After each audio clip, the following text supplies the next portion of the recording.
오늘 하나님 말씀은 누가복음 18장에서 보겠습니다. 누가복음 18장 31절부터 34절.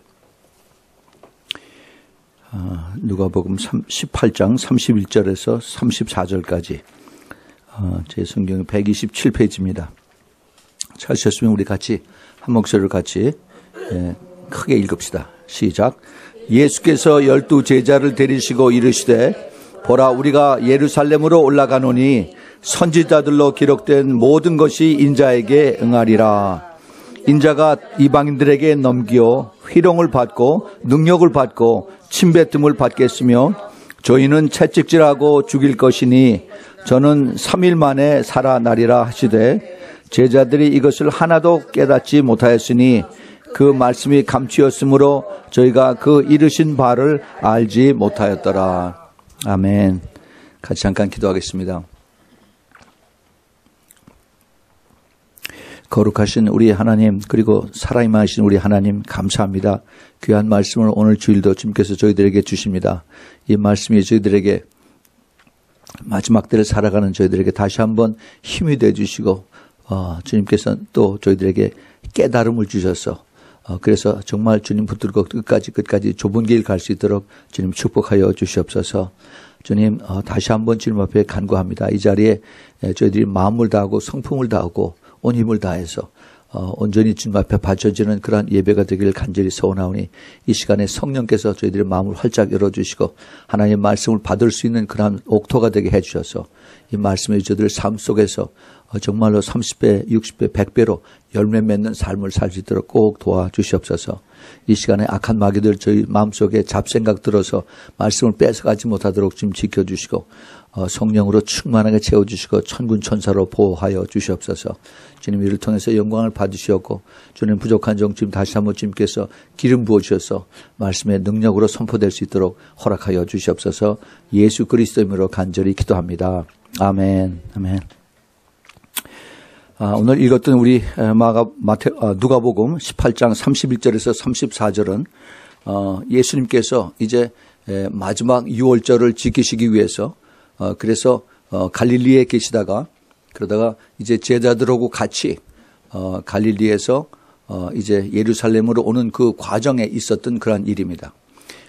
예루살렘과 그 갈릴리 지역, 예루살렘은 도시죠. 도시고 그다음에 갈릴리는 그 지방입니다. 여기를 말하면은 카운티예요. 한국으로 치면은 군입니다. 그래서 예루살렘에서부터 갈릴리까지 가는데 이런 그 카운티, 군 같은 것이 몇 가지가 있어요. 서쪽으로 보면은 그 베레아라는 곳이 있어요. 베레아가 어디냐면은 사해 바로 위쪽에 있는 그 큰 지역이 그 베레아입니다. 그리고 이제 예루살렘을 중심으로 해서 동쪽으로는 그 유대 땅이라고 그러죠. 주데안 그 땅이 있어요. 그래서 거기 카운티가 있습니다. 그런 쪽으로 그다음에 그 위에 사마리아가 있어요. 사마리아. 그래서 예루살렘과 그다음에 갈릴리를 왔다 갔다 할 때 꼭 이 사마리아나 아니면은 이 베레아 이쪽을 쭉 이제 이렇게 거치게끔 돼 있어요. 그 위는 이제 데카폴리스라고 하는 그러한 또 그 큰 군이 그 카운티가 있습니다. 예수님께서 이제 마지막 그 유월절을 제자들하고 같이 지키시기 위해서 마지막 그 하나님의 어린 양으로 세상 죄를 지고 간 하나님의 어린 양으로 바쳐지는 그 유월절을 지키시기 위해서 제자들하고 같이 이제 갈릴리를 떠납니다. 마지막 갈릴리를 떠나서 이제 예루살렘을 오는 과정인데 이번에는 그 베레아를 통해서 사해 바로 위에 있는 그 여리고를 통해서 내려오십니다. 여리고에서 불과 얼마 떨어지지 않은 그런 곳에서 이제 일어난 일입니다. 그 당시에 그 유월절을 지키기 위해서 수많은 유대인들이 남쪽에서 북쪽에서 내려옵니다. 저 북쪽에서는 지금의 그 레바논, 시리아 그쪽이죠. 그다음에 터키 그쪽에서부터 수많은 사람들이 몇 달 전서부터 걸어서 나귀를 타고 그리고 이제 예루살렘을 향해서 옵니다. 마치 그 모슬렘들이 1년에 한 번씩 메카에 가서 그래서 새까맣게 그걸 빙글빙글 도는 그러한 그 종교적인 의식을 따라서 옵니다. 또 남쪽에서는 애굽에서 많은 유대인들이 또 예루살렘 성전으로 예배를 드리러 옵니다.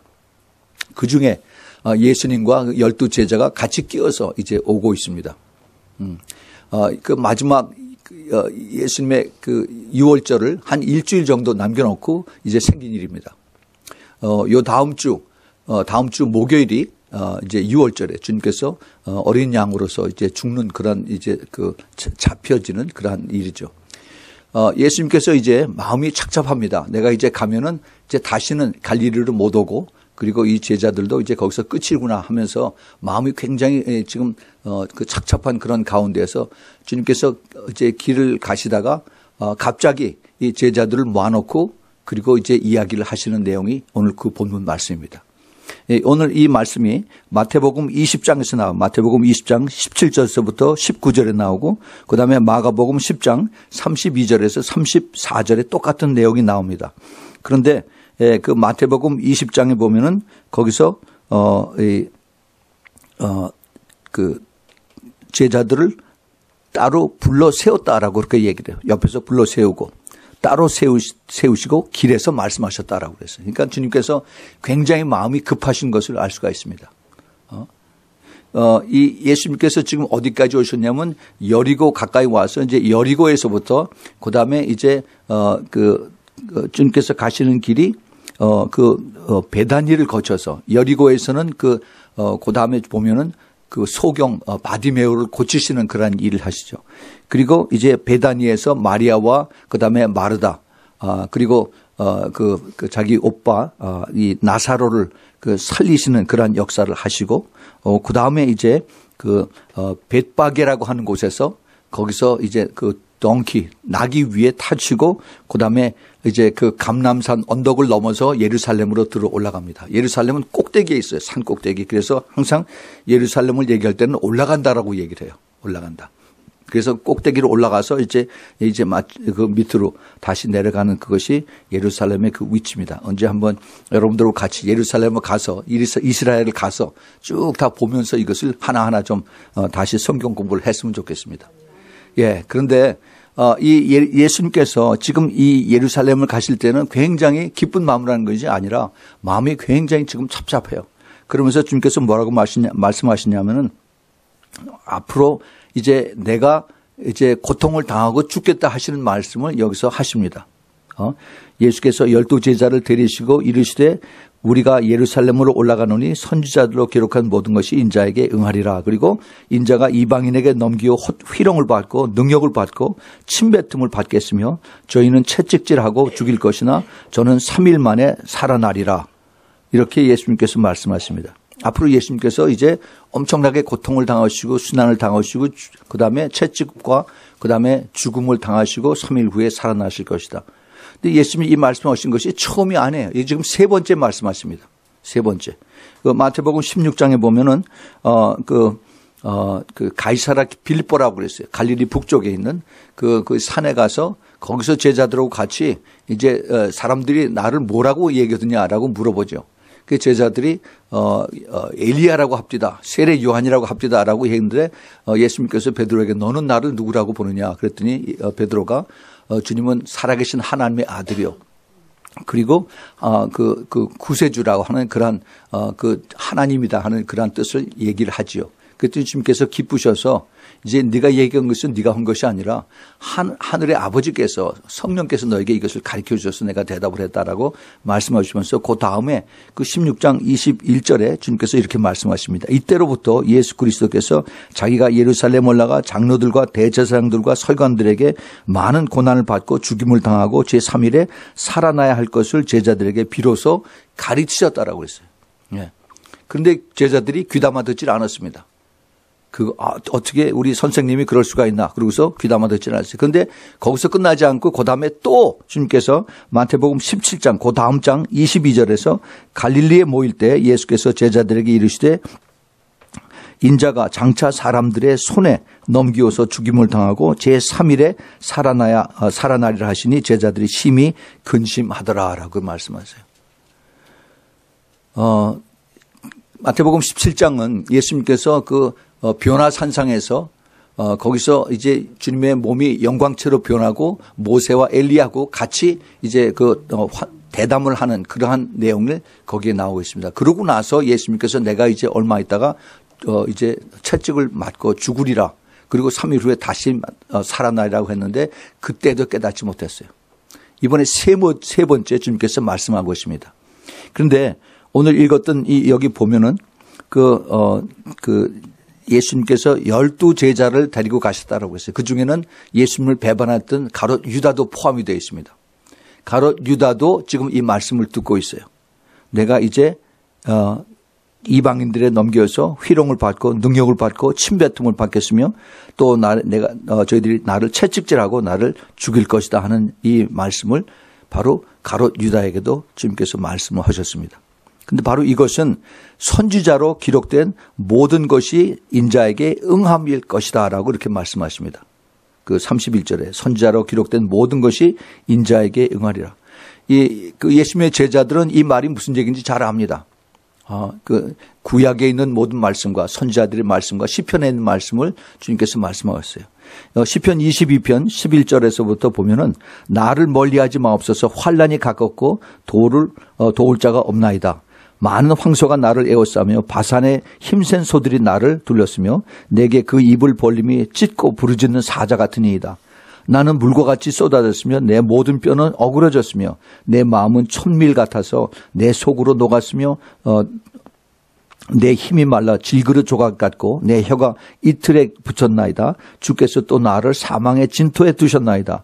개들이 나를 에워쌌으며 악한 무리가 나를 둘러 내 수족을 찔렀나이다라고 이제 다윗이 그 선지자의 모습으로 해서 예수님의 고난을 이제 기도한 내용을 볼 수가 있습니다. 우리가 잘 아는 이사야서 53장 그 전체가 예수님에 대한 말씀이죠. 그가 곤욕을 7절에 보면은 그가 곤욕을 당하여 괴로울 때에도 그 입을 열지 아니하였으며 마치 도상에 끌려가는 어린 양과 털 깎는 자 앞에 잠잠한 양같이 그 입을 열지 아니하였도다. 예, 구약의 창세기서부터 이게 쭉 굽이굽이 예수님의 이제 태어나시고 그다음에 고난 당하시고 그다음에 예수님께서 새 영 보혜사 성령을 보내실 것을 여기저기 숨겨놓은 것을 이제 예수님께서 말씀하십니다. 이것이 선지자로 기록된 모든 것이 이제 나에게 임하리라라고 말씀하셨어요. 근데 그렇게 얘기하면은 제자들이 깨달을 만한데 제자들은 알질 못했습니다. 뭐라고 그랬냐면은 제자들이 이것을 하나도 깨닫지 못하였으니 그 말씀이 감추었으므로 저희가 그 이루신 바를 알지 못하였더라. 이렇게 말씀하세요. 자, 우리가 이것을 좀 눈여겨봐야 됩니다. 제자들이 이것을 주님께서 이렇게 세 번째 이것을 말씀하시는데 하나도 깨닫지 못하였으니 그 말씀이 감추었으므로 저희가 그 이루신 바를 알지 못하였도다. 그럽니다. 자, 여기 아주 중요한 말씀이 있습니다. 예수님께서 그 이방인들에게 로마의 빌라도와 그다음에 그 헤롯과 그다음에 그 군사들에게 넘겨져서 그래서 모든 고난과 그 고통을 이제 당하시고 그다음에 죽임을 당하리라 하는 것을 예언을 하셨습니다. 먼 훗날의 예언이 아니라 일주일 열흘 후에 일어날 일들을 말씀을 하셨어요. 우리는 예언하면은 이제 앞으로 먼 훗날에 있을 그러한 것을 우리가 이제 직감하게 되는데 예수님은 물론 모든 하시는 말씀이 하나님의 말씀을 대언하시고 하나님께서 하시는 말씀을 직접 하시는 그런 말씀으로 이것이 진리입니다. 진리고 또 그리고 이 진리는 모든 것이 다 그대로 이루어집니다. 그런데 이 예수님의 하시는 말씀을 제자들이 깨닫지 못하였다라고 그랬습니다. 제자들이 깨닫지 못하였다. 예수님께서 그 고난과 순환과 그다음에 죽으심과 부활하심. 우리는 보통 사람이 엄청난 고난과 고통과 그다음에 그 고난의 끝은 죽음이다 라고 해서 거기서 끝을 냅니다. 그러나 예수님의 경우는 그것이 끝이 아니라 부활이 끝이에요. 네. 그래서 예수님께서 태어나셔서 이 땅에 태어나셔서 모든 그 인간과 똑같은 삶을 사시고 마지막 때 그 피조물인 인간들에 의해서 예수님이 모든 조롱과 고난과 핍박과 그다음에 못 박힘과 그다음에 피 흘리식으로 죽으심 그것이 끝이 아니라 다시 3일 후에 살아나시는 그래서 하늘로 승천하시는 이것이 하나의 연속된 사건으로 우리는 봐야 됩니다. 예. 우리가 이것을 정확하게 알지 못하면은 그러면은 우리가 예수님의 그 신성과 인성을 우리가 깨닫지를 못해요. 사도 바울이 그것을 잘 알아서 그래서 뭐라고 얘기를 하냐면은 고린도전서 15장 14절에 그리스도께서 만일 다시 살지 못하셨다면 우리의 전파하는 것도 헛것이요 또 너희 믿음도 헛것이 될 것이라고 말씀하세요. 예수님의 죽음과 고통과 그 십자가가 거기서 끝났으면은 모든 것이 헛되다 하는 거죠. 우리가 마치 그 갈보리의 십자가의 그 뜻이 굉장히 중요한 것이 왜 중요하냐면 그 다음에 부활이 있기 때문에 중요한 것입니다. 그것이 없으면은 그러면 헛것이에요, 헛것. 믿음은 헛것. 많은 세상에 종교가 있죠. 그 종교. 지금 모슬림들이 알라를 그렇게 추켜 세우고 그리고 자기네 종교가 가장 위대하다고 사람 죽이로서 알라가 위대하다. 알라가 하고서 소리 질러요. 알라를 가장 위대하다고 하는데 그런데 알라를 따르는 모든 사람들 알라가 그 세상에 내려왔다가 살아났다는 얘기가 없어요. 죽었다가 살아났다는 얘기가 없습니다. 부다가 죽었다가 살아났다는 얘기가 없어요. 힌두가 죽었다가 살아났다는 얘기가 없습니다. 세상에 어떤 종교의 그 교주가 죽었다가 살아난 사람이 없습니다. 오직 하나님의 아들 예수 그리스도만이 죽었다가 3일 만에 말씀대로 다시 살아나신 그 예수 그리스도가 바로 참 하나님, 신성과 인성을 갖추신 분이다 하는 것을 우리가 여기서 다시 깨달을 수가 있습니다. 그런데 참 놀랍게 제자들이 이것을 깨닫지 못했다고 그래요. 못했다. 왜냐하면은 말씀이 감추었으므로 그 이르신 바를 알지 못하였다라고 이렇게 얘기를 합니다. 그게 무슨 뜻일까?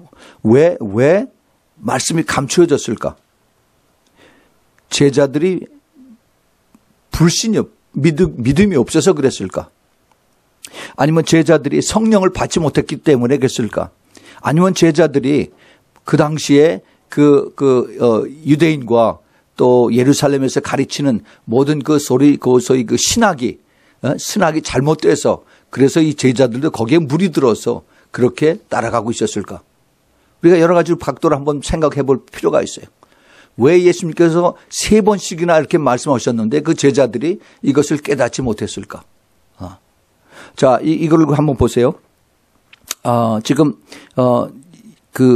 깨닫지 못한 그것이 예수님께서 돌아가시고 난 다음에 3일 만에 부활하시고 나서 그 다음에 제자들에게 다시 나타나셨습니다. 사도행전 그 1장에 보면은 예수님께서 다시 나타나셔서 제자들이 너무 좋아했어요. 그래서 예수님이 그 제자들에게 다시 하늘나라에 대한 것을 가르치셨어요. 천국에 대한 것을. 그랬을 때 제자들이 예수님에게 이스라엘이 언제 회복이 되겠습니까? 라고 물어보죠. 자기네들이 바라는 그 예수님 메시아과 그다음에 이스라엘은 그 다윗의 왕국의 이스라엘과 그 메시아를 동일시한 것입니다. 그래서 예수님이 그렇게 기적을 베풀고 그리고 이제 큰 능력을 행했으면은 반드시 다윗과 같은 그러한 왕국이 다시 회복이 돼서 그래서 우리들도 예수님 밑에서 큰 한 자리 하리라라고 이렇게 생각했던 거죠.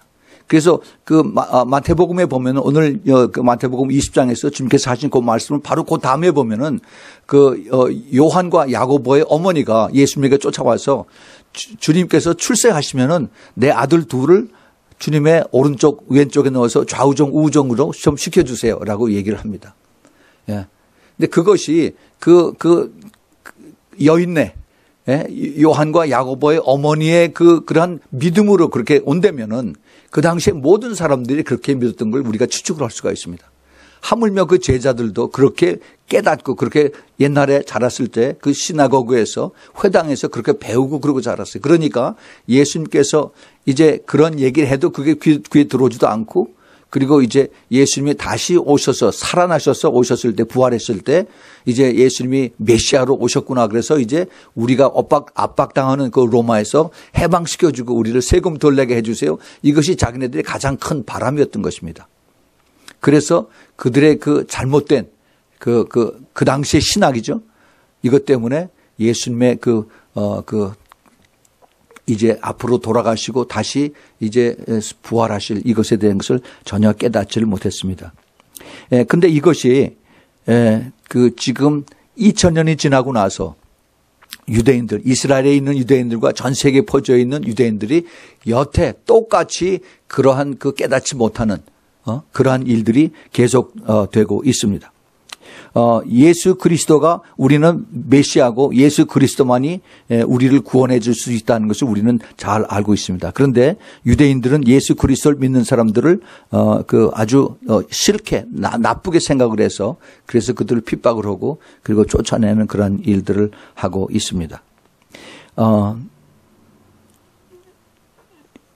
그런데 그 완악한 유대인들이 이제 예수 그리스도를 믿지 않았던 것에 대해서 통곡하고 그다음에 애곡한다 하는 내용이 성경에 나와 있어요. 그 성경에.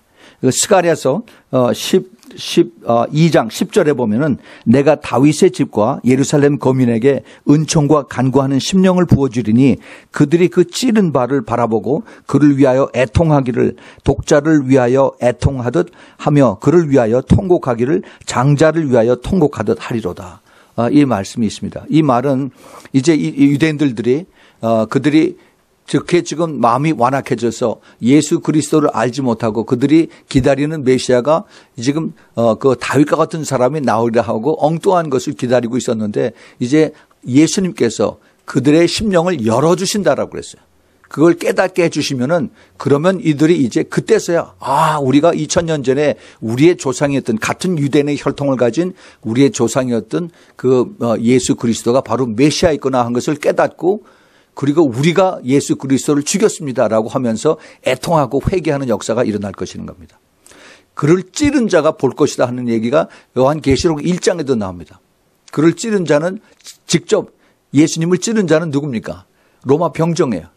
근데 로마 병정은 어떻게 됐어요? 죽었죠. 옛날에 죽었어요. 그런데 마지막 때 예수님이 다시 오실 때 그를 찌른 자가 보고 애곡하고 애통하리라라고 했어요. 그럼 누가 그 죽었던 로마 병정이 다시 살아서 잘못하고 회개하는 그것이었을까? 아니죠. 그거 아닙니다. 유대인들이 예수님을 핍박을 했어요. 예수님이 누굽니까?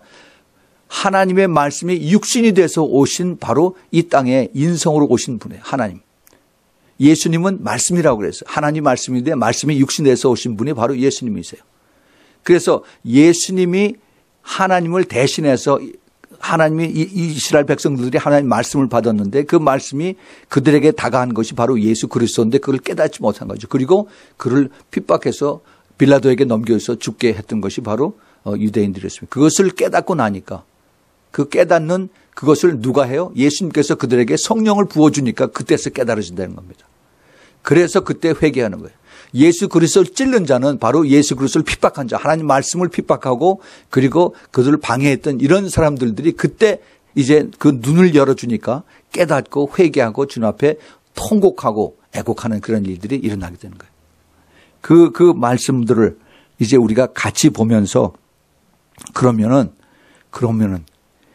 유대인들의 눈이 가리고 그리고 그 당시에 예수님의 제자의 그 눈이 가려서 그래서 이 말씀을 깨닫지 못했다면은 그러면 오늘날의 교회들, 오늘날의 그 born again 크리스찬들은 이것을 어떻게 받아들일 것인가 하는 겁니다.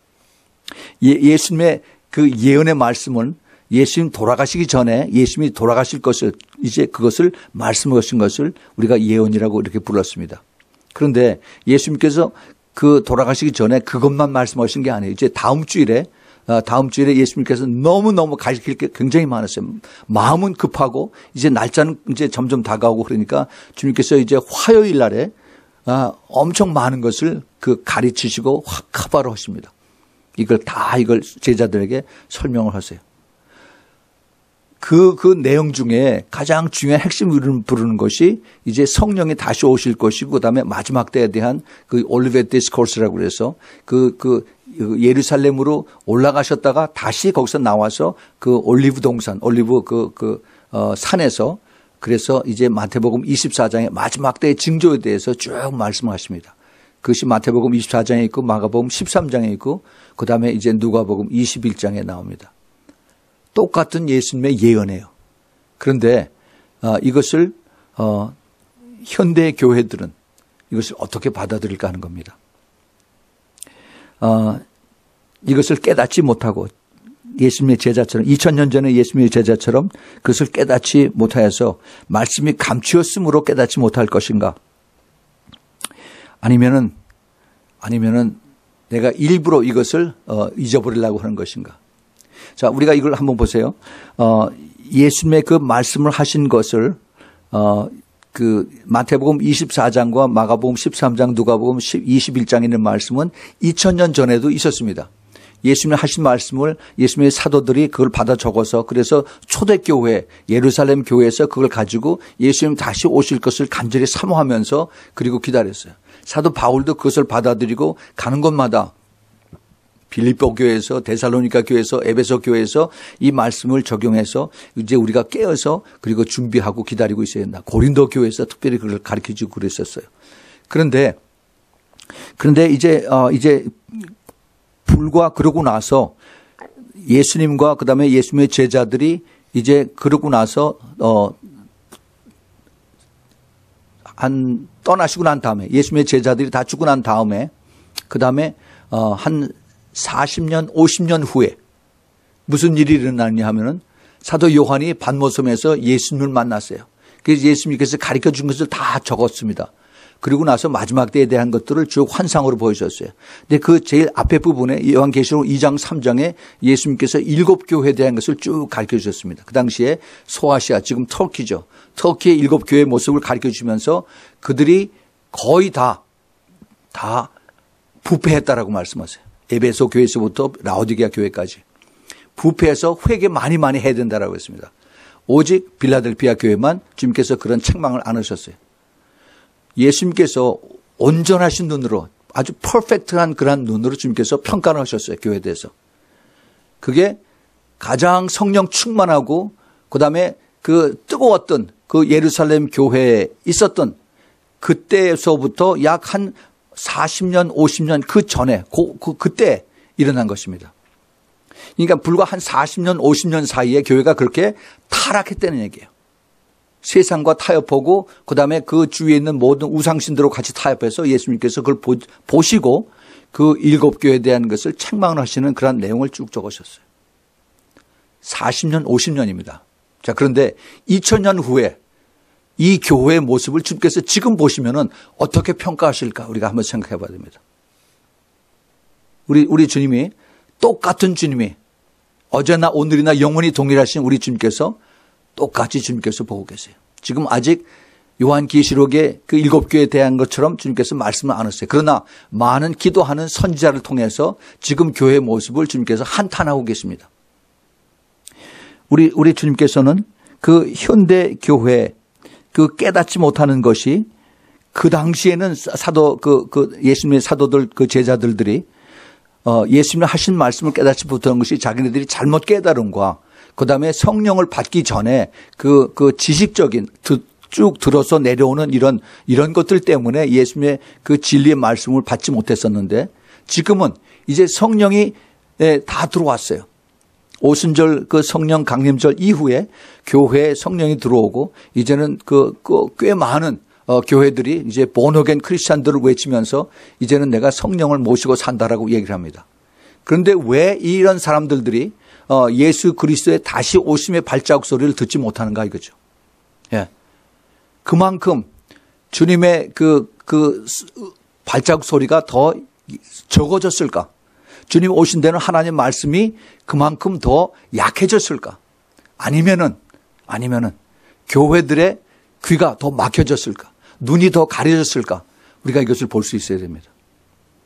예수님께서 우리에게 이 성령을 우리에게 주셨어요. 성령을 주신 그 이유는 그 요한복음 14장 26절에 보면은 성령께서 우리를 가르쳐 주신다라고 했어요. 우리를 모르는 걸 가르쳐 줘요. 성경에 있는 말씀을 우리가 모르는 걸 가르쳐 주시고 또 가르쳐 줄 뿐만 아니라 때가 되면은 주님께서 이것을 우리에게 생각나게 해준다라고 했어요. 생각나게. 우리가 핍박당하고 힘들고 어려울 때 우리 이게 어떻게 대답을 해야 되는가 하는 것을 걱정하지 말라고 했어요. 그래서 때가 되면 내가 다 너희들에게 생각나게 해줄 것이다.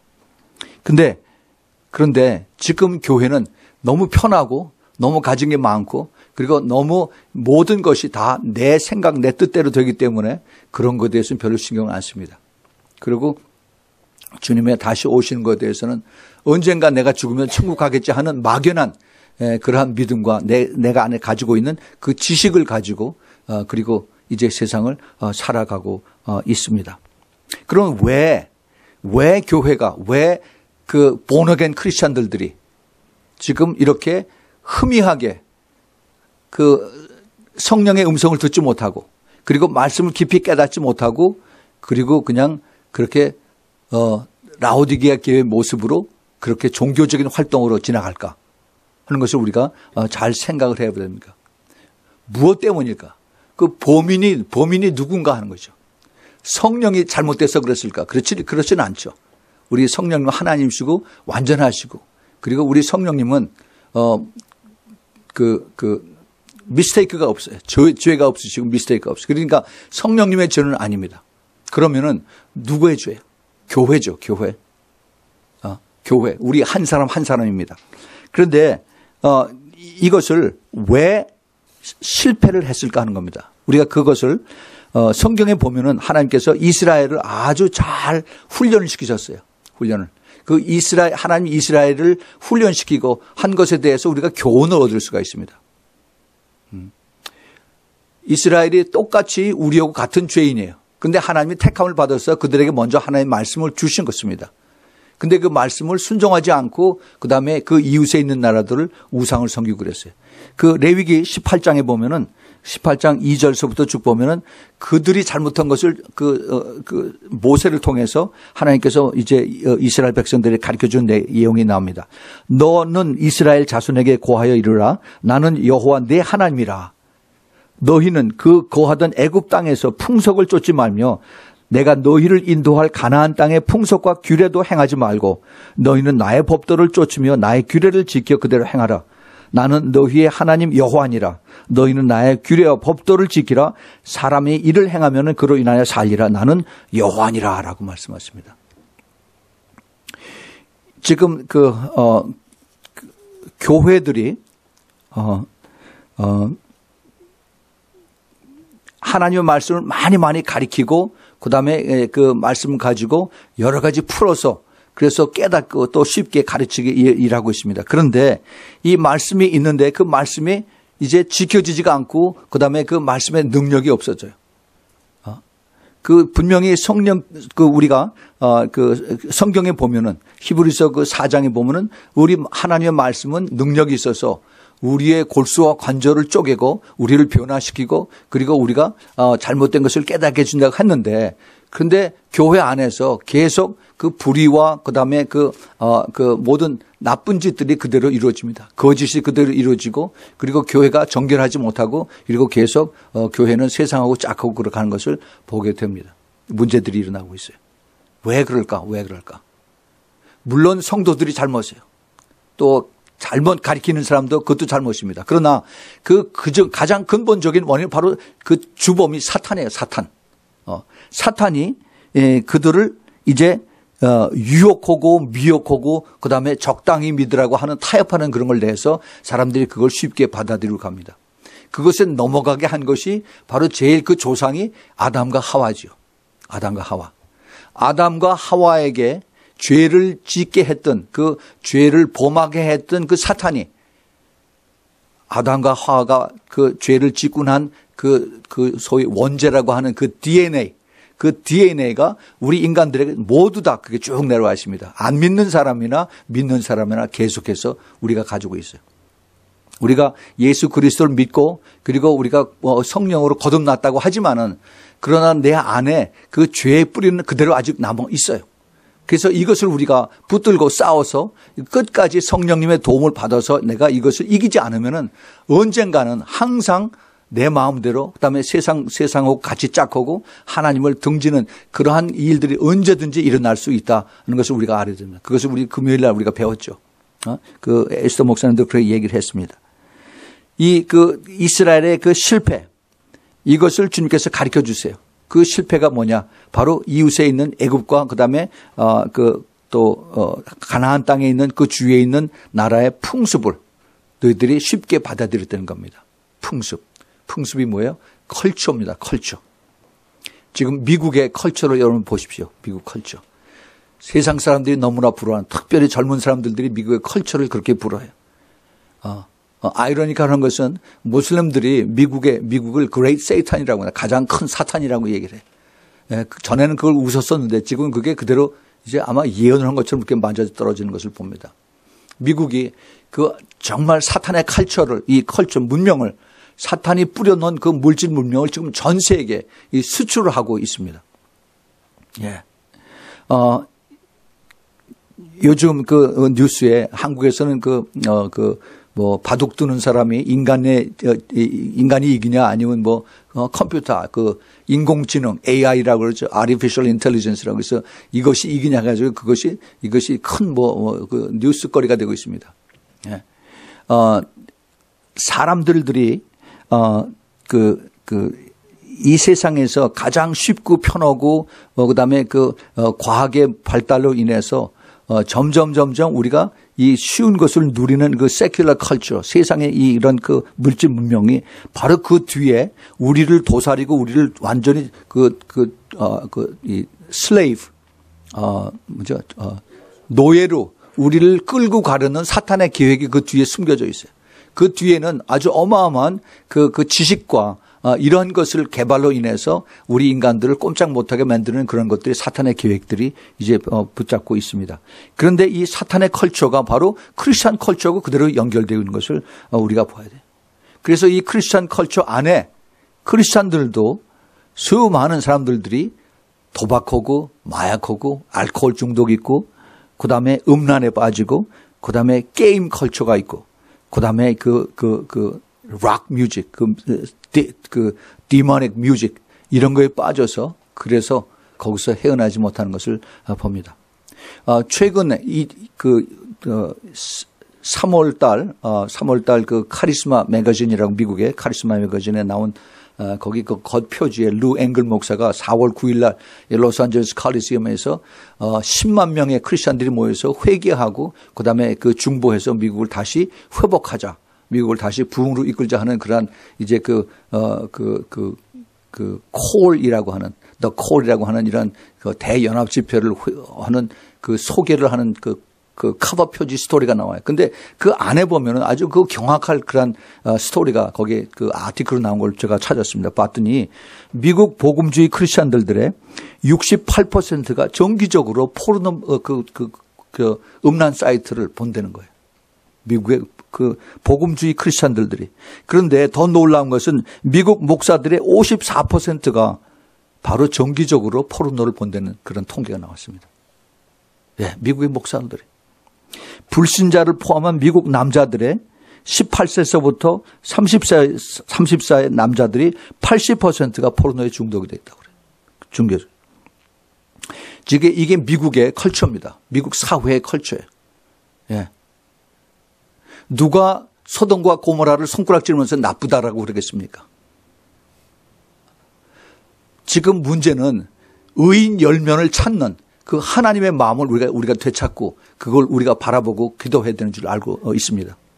우리는 정말 이 미국에 살고 있으면서 너무 무관심하고 너무 편하고 그다음에 너무 우리가 세상 속에서 그게 쉽게 빠져드는 그러한 삶 속에 살고 있어요. 왜 그렇습니까?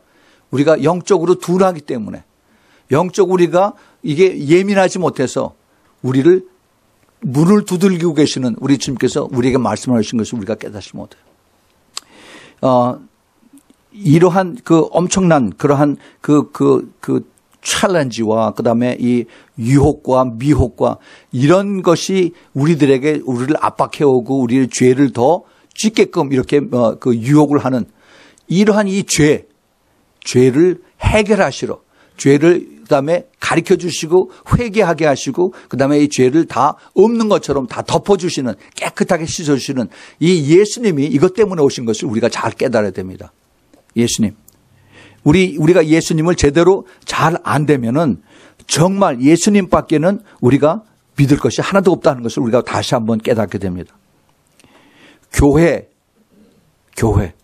우리가 그 교회를 그렇게 사람들이 많이 다니고 교회 건물을 많이 짓고 그다음에 교회가 서로 참 예수 그리스도를 서로 가르치고 또 정말 경쟁하다시피 많은 사람들에게 이것을 알리고 있는데 그런데 왜 교회가 성령님의 그 세미한 음성을 듣지 못하느냐 이거죠.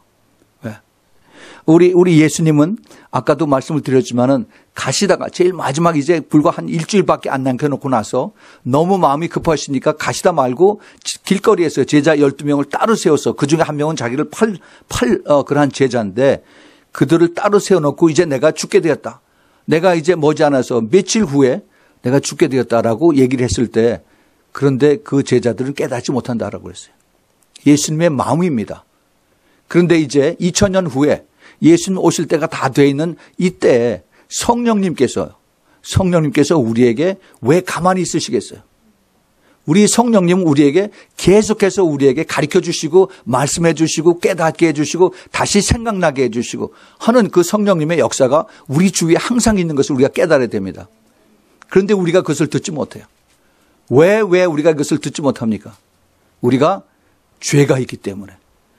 성령님과 예수님과 우리 사이에 죄가 있어서 그것을 막고 있는 거예요.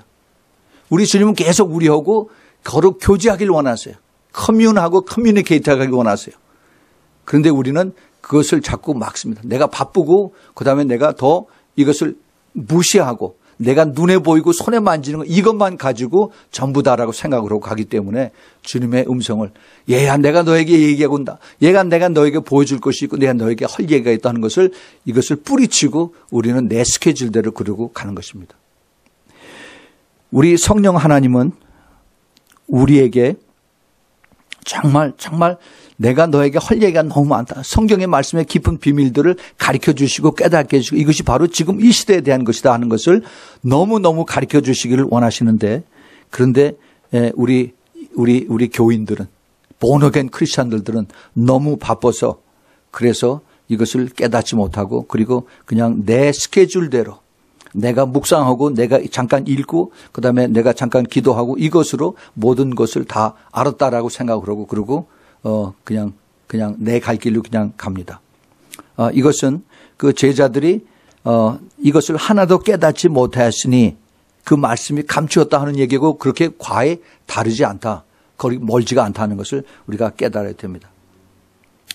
앞으로의 그 우리 신부들과 그다음에 교인들로 나눠집니다. 교회 안에서 양과 염소가 나눠지는 것을 우리가 봅니다. 앞으로의 미래는 신부들의 미래는 더 힘들고 더 어려워지고 그다음에 더 좁은 길로 가기가 더 협잡한 것을 압니다. 그러나 그 후에 그 큰 영광이 기다리고 있습니다. 큰 영광이. 그런데 교인들은 그냥 종교적인 활동으로 그냥 가면은 그들은 지금은 편할지 모르지만은 머지않아서 이제 그 사탄의 그 괴계, 사탄의 트랩에 붙잡혀서 그래서 엄청난 그 어려운 일을 당하는 그러한 일에 머지않아서 이제 닥치게 될 것입니다. 그렇게 해서 나눠져요. 그 특별히 우리가 본어겐 돼서 거듭나서 우리가 주님의 그 신부로 가는 그 길은 점점 더 좁아지고 더 힘들어지고 더 어렵습니다. 우리가 금요일 날 우리 에스더 목사님 와서 그걸 가르쳐 줬죠. 4가지 그 단계로. 4가지. 제일 처음에 뭐예요? 본어겐 된 그런 단계에서. 생각이 안 나요? 본어겐 되면 그 다음에 점점 그 다음에 모든 것이 다 새롭게 되고 다 기쁘고 그러죠. 기쁘고. 그건 이제 시작이에요. 그 다음에 2번째 단계는 그 다음에 내 모든 그 삶이 껍질이 벗겨져야 돼요. 내 성질이, 겉사람의 기질이 이것이 하나하나 이제는 변화돼야 돼요. 이제 벗겨지고 깨어지고 그래서 이것이 변화되는 그러한 과정이 거칩니다. 예. 그것으로 끝나면 안 돼요. 그 다음 단계가 또 있어요. 그 다음 단계는 의인으로 돼가는 과정이에요. 의인. 예, 훨씬 더 어렵습니다. 많은 것을 내가 희생을 해야 되고 내가 더 겸손해져야 되고 내가 더 예수님의 성품을 더 닮아야 되고 그런데 거기서 끝나는 것이 또 아니죠. 제일 마지막에는 이제 권능의 단계. 주님께서 때가 되면은 그 권능의 단계를 우리에게 허락하신다. 그런데 그것이 전에 우리가 성령의 그 임재에 대해서 우리가 공부했을 때 똑같은 걸 우리가 배웠어요. 열왕기하 2장에서 엘리야와 에리사가 어떻게 그 임무를 교대하는가에 대해서 우리가 그걸 자세하게 배웠습니다. 이제 엘리야가 하나님 앞에 부름받아서 천국으로 가는 그 시간을 이제 기다리고 있는데 하나님께서 이제 엘리사를 데리고 나를 따라오라고 그래요. 처음에 길갈로 갔습니다. 근데 길갈로 갔더니 거기서 하나님 데려가시라 그랬더니 안 데려가셨어요. 그 길갈이 뭐예요? 길갈은 광야의 40년 동안을 거기서 하나님께서 주시는 만나와 그다음에 메추라기와 그다음에 불기둥과 구름기둥으로 눈에 보이는 그러한 하나님의 기적을 체험하고 살았던 이스라엘 백성들입니다. 그런데 요단강을 건너서 가나안 땅에 들어왔을 때 그 길갈에 처음에 들어왔을 때 그때서요 만나가 그치고 이제는 처음으로 믿음으로 사는 생활이 거기서 시작이 되는 겁니다. 본어겐 된 라이프가 거기서부터 시작이 되는 거예요. 이것이 바로 길갈입니다. 그다음에 거기서 끝났더니 그다음에 하나님께서 엘리야에게 너는 그다음에 어디로 가라고 그래? 베델로 가라고 그럽니다. 베델. 그래서 그 베델로 갔더니 엘리사가 나를 하나님께 맹세코 나는 당신을 따라가리라 하고서 계속 엘리사가 엘리야를 따라갑니다. 그래서 베델까지 가요. 베델이 어디예요? 베델은 바로 야곱이 거기 자기 환도표를 쳐서 거기서 완전히 자기가 껍질이 벗겨지는 그래서 야곱이 이스라엘이 되는 그런 곳이 바로 베델입니다. 그래서 베델에 단을 쌓았어요. 우리가 믿음을 본어겐 돼서 크리스찬으로 시작이 됐으면은 그 크리스찬으로 시작이 된 그것이 그 베이직 라이프에서 그다음에 그 크리스찬 라이프에서 그 자리에서 있으면은 항상 시험 들면 넘어지고 그다음에 항상 내가 어린아이처럼 기저귀 갈아달라고 그러고 그리고 스스로 쓸지 못하는 그런 모습에서 이제 그 베델에 가면은 내가 회개하고 그다음에 내가 차차차차 더 커지는 그러한 모습으로 나오는 것이 바로 베델의 모습이에요. 거기서 비로소 내가 참 회개로서 성숙한 그 길을 걸어가는 것입니다. 그래서 거기서 이제 베델에서 하나님이 엘리야를 데려갈 줄 알았더니 하나님께서 또 딴 데로 또 가라고 그러죠. 그 다음 가는 것이 어디예요? 여리고예요. 여리고는 어떻습니까? 여리고는 바로 여호수아가 처음에 이방 그 민족들을 가지고 싸운 것이에요. 근데 그 싸운 것이 창과 칼이 아니라 하나님의 말씀에 순종함으로 싸워서 이긴 것입니다. 이게 바로 영적 싸움을 하는 것이에요. 이제 내가 믿음으로 주님을 따르고 그다음에 내가 이제 내 회개를 하고 더 정결하게 되고 그다음에 주님 앞에 더 거룩해지려고 애를 썼더니 제일 먼저 다가온 것이 누구예요? 사탄 마귀 귀신들이 와서 나를 찌르고 나를 핍박하고 그다음에 나를 세상하고 같이 타협하고 이렇게 가는 것이 바로 여리고입니다. 이게 영적 싸움이에요. 그 영적 싸움은 어디서 시작이 돼요? 내 자신의 내 안에서 내 생각에서부터 시작이 돼요. 내 자신과의 싸움이 가장 큰 영적 싸움입니다. 여기서 이겨야 돼요. 끝까지 이겨요. 그 다음에 이기고 나면 그 다음에 요단으로 가요. 요단을 건넜을 때 그때 이제 하나님께서 이 다음에 엘리야를 들어올리시죠. 엘리야를 들어오시면서 엘리사에게 내가 원하는 것이 무엇냐고 물어봅니다. 그랬더니 나에게 곱절에 당신이 가지고 있는 더블 포션의 그 영감을 홀리 스피릿 어노인팅을 나에게 부어주세요. 근데 그거는 엘리야가 그거는 내가 너에게 주는 게 아니다. 그건 하나님이 주는 것인데 하나님이 나를 데려가신 걸 네가 보면은 그러면 하나님께 너에게도 그걸 주실 것이다 라고 얘기를 합니다. 그래서 그 곱절에 그것이 더블 포션 어노인팅 이것이 바로 그 네 번째 권능의 단계예요. 이것이 곧 다가옵니다. 그 에사 목사님 그걸 정확하게 봤어요. 그래서 우리가 신부로서 우리가 정말 기도하면서 깨끗하게 정결하게 바보처럼 그렇게 숨어서 기도하고 있는데 이제 때가 돼서 차면은 이사야서 60장에 이제 너에게 여호와의 영광이 임한다. 네 머리 위에 여호와의 영광이 임한다는 게 바로 그 뜻입니다. 그것을 주님께서 우리에게 지금 이것을 비전으로 보여주고 계시는 거예요. 비전으로. 절대 바보가 아니다. 절대 이것이 숨겨진 것이 아니다. 이제 내가 내 영광을 너희를 통해서 내가 나타내겠다라고 주님께서 말씀하신 것입니다. 그래요. 이제 신부들의 숨겨놓은 그 신부들의 하나님의 계획은 큽니다. 우리가 이것을 볼 수 있어야 돼요. 주님께서 가르쳐 주신 것에 대해서 그 당시에 예수님의 제자들은 깨닫지 못했어요. 지금도 역시 대부분의 교회들 본어겐 크리스찬이라고 하는 사람들이 깨닫지를 못합니다. 그러나 늘 기도하면서 주님과 교제하는 그 신부들은 깨닫습니다. 하나님의 영이 가르쳐 주세요. 그래서 그런 사람들하고 얘기하면 똑같이 그 소위 우리가 얘기하는 코드가 같다는 것을 우리가 압니다.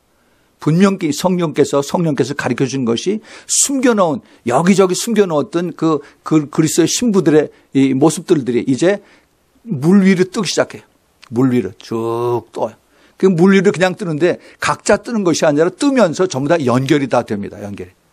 우리가 이것을 지금 무엇을 통해서 하느냐면 화요일마다 중보기도 하는 이것을 통해서 우리가 눈으로 봅니다. 예. 거기에 들어온 사람들이 거의 대부분이 힘들고 어려운 사람들이에요. 그러나 그들의 믿음은 정말 아름다운 그런 믿음들을 우리가 볼 수가 있습니다. 우리 주님께서 이 마지막 때 예수님의 예언, 그 예수님의 예언, 그것을 이제 주님이 죽으심에 대한 예언이 아니라 주님이 다시 오심에 대한 그 예언을 주님께서 우리에게 말씀하고 계십니다. 이 예언을 말씀하시면서 이제 우리에게 이것을 우리에게 더 확신을 주십니다. 그 당시에 예수님의 제자들은 예수님의 그 예언의 말씀을 듣고 나서 그러고 난 다음에 불과 한 2개월쯤 지나서 오순절이 임했을 때 그때 이제 성령의 강림을 받고 그들이 이제 성령의 불로 가득 차서 그래서 완전히 다른 사람이 돼서 그래서 이제 예루살렘 교회에서 섬기다가 그다음에 풀뿌리 다 헤쳐서 전부 다 순교당했습니다. 그들이 다 가족들이 있었던 그러한 사람들이었어요.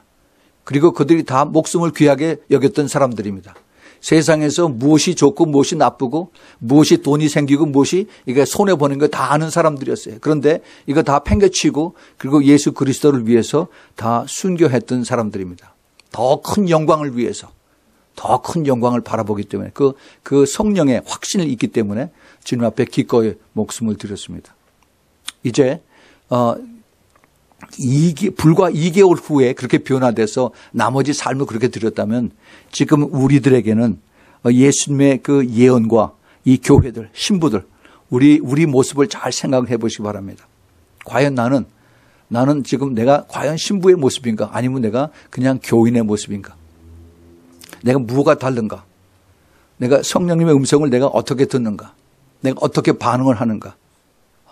내가 다른 세상에 있는 안 믿는 사람이 아니라 믿는 사람들과 나와 어떻게 삶에서 표가 나는가. 저 사람을 보면 얼굴에서 빛이 난다. 저 사람을 보면은 무언가 다르다 하는 것을 나를 통해서 깨닫는가. 아니면은 저 사람 보면 내가 예수 안 믿어 하는 그런 소리를 들을까. 이제는 우리가 정말 심각하게 생각을 해야 됩니다. 심각하게 생각해야 돼요. 이제는 왔다 갔다 하면서 그냥 종교 활동하는 그렇게 하려면 우리의 시간이 너무너무 없어요. 너무 시간이 아깝습니다. 하나님께서 우리들을 지금 계속해서 이제 더 빠르게 더 강하게 크게 외치고 계십니다. 깨어서 예비하라, 준비하라. 깨어서. 그게 뭐예요? 기도하라는 얘기예요. 기도하라. 영적으로 깨어서 영의 눈을 가지고 보고 그다음에 영의 귀를 열어서 보고 그다음에 이제 영의 사람이 되어서 그래서 사람들이 못 보는 것을 보고 그리고 깨닫고 그리고 순종하라는 겁니다. 예. 우리는 매일 똑같은 생활이라고 하죠. 그러나 결코 똑같을 수가 없습니다. 어제보다 오늘이 달라지는 그런 뭐가 있어야 됩니다. 우리의 삶은 정말 내가 그리스도를 향해서 한 걸음 한 걸음 더 나가는 삶이냐 아니면은 내가 제자리에서 맴도는 그리고 스스로 만족하는 그러한 삶을 사는 것인가. 하나님의 말씀은 영원한 진리라고 말씀드렸습니다. 진리는 아무리 시간이 가도 변하지가 않아요.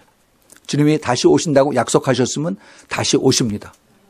주님께서 우리에게 수많은 이러한 그 사인들을 보이셨어요. 사인들. 근데 지금 이 세상의 교인들이 많이 이제 사인에 대해서 눈들이 떠여졌어요. 많이 열려졌습니다. 그런데 이 사인에 만족을 해요, 사람들이.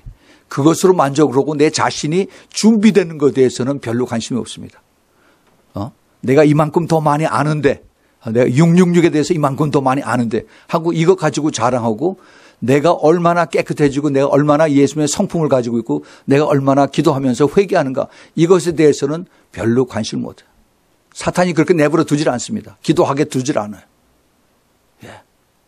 지식 가지고는 우리가 성경을 아는 지식을 가지고는 얼마든지 지옥을 갈 수가 있습니다. 주님께서 그 금요일 날 아주 에스더 목사님 정확하게 말씀하셨어요. 우리가 안에 성령이 계실 때만 우리가 천국을 갈 수가 있어요. 예. 지식은 가지고 우리가 천국을 못 갑니다. 물론 우리가 지식이 필요해요. 그 지식을 가지고 기도할 때 그 성경의 말씀의 지식이 우리 안에서 역사하는 그 능력으로 나타나는 것입니다. 그 성령의 도움이 없으면 그럼 그냥 지식으로 남아버려요. 그 지식을 그냥 그대로 가지고 지식은 교만하게 하고 그 교만이 죄를 벌어들여서 지옥으로 가게 되는 겁니다. 우리는 더 알수록 더 겸손해지고 우리 더 주님의 모습을 닮아가고 성령의 그 열매들로 우리가 더 성숙해지는, 그래서 그 성숙해짐의 궁극적인 그 열매가 바로 예수 그리스도의 신부인 것입니다. 우리는 아주 중요한 때에 살고 있어요. 여러분들이 이것을 깨달으면은 정말 이제는 내가 예수님의 그 제자들의 그 모습에서 나도 옛날에는 내가 못했었는데, 옛날에는 내가 내 뜻대로 살았었는데 이제는 내가 이런 유혹을 이길 수 있고, 이제는 내가 남들이 좋아하고 뭐 그렇게 세상적인 거 찾고 하는데 내 더 이상 이제는 관심이 없어. 거기서 끝나지 말고 이제는 그런 껍질을 벗으면서 의인의 단계로, 그 다음에 더 능력의 단계로, 그렇게 여러분들이 더 진보하는, 그래서 주님 앞에 이제 마지막 때 더 크게 하나님의 능력에 쓰임받는 여러분들에게 꼭 부탁을 드립니다. 같이 기도합시다. 하나님 아버지, 우리들에게 이 마지막 때 주님께서 원하시는 그 귀한 뜻을 성령님을 통해서 깨닫게 해주시니 정말 감사합니다. 주님, 저희들이 앉아있는 곳에 안주하지, 편안하게 하지 않게 해주시고 더 깨어서 더 기도하면서 주님과 더 가까이서 교통하면서, 그래서 주님의 음성을 하나도 놓치지 아니하고 끝까지 따라갈 수 있는 우리 모두 되도록 꼭 축복하여 주시옵소서. 하나님, 정말 주님의 도움이 없으면, 저희들이 기도해서 주님과 더 교통하지 않으면은 저희들은 세상의 그 컬처가 너무나 쉽게 우리들 더 이제 잠식하고 침범하고 우리를 다 그 홍수처럼 우리들을 쓸어내려갑니다. 주님의 도우심이 없이는 우리가 이 세상의 유혹을 이길 수가 없습니다. 매일 기도할 수 있도록 도와주시고, 이것을 제대로 보고 물리칠 수 있도록 도와주시고, 이것을 내가 담대하게 자를 수 있는 그러한 힘도 나올 수 있도록 성령님 도와주세요. 그래서 이것을 가지고 우리가 더 주님 앞에 깨끗하고 정결하고 정말 아름다운 신부가 될 수 있도록 주님 앞에 끊임없이 기도하며 나간 우리 모두 되도록 신부로 주님 불어주시고 축복하여 주시옵소서.